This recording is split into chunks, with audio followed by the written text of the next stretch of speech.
ముందుగా అన్న గురించి, అన్న నమస్తే. నేను చాలా మంది పొలిటీషియన్స్ ని చూసిన.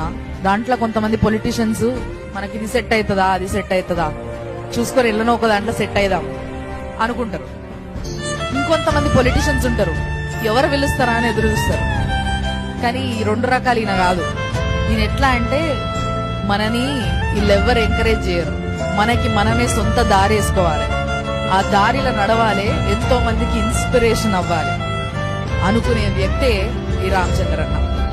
డెఫినెట్లీ అలాంటి వ్యక్తి అయినా, అందుకోసమే ఈరోజు మనం చూస్తున్నాం భారత చైతన్య యువజన పార్టీ ఇలాంటి ఒక పార్టీతోని బీసీలకి అవకాశం దక్కాలి, బీసీలు పాలించాలి, బీసీలు కూడా గౌరవంగా బతకాలి అన్న ఒక మంచి ఉద్దేశంతోని పెట్టిన పార్టీ ఇది.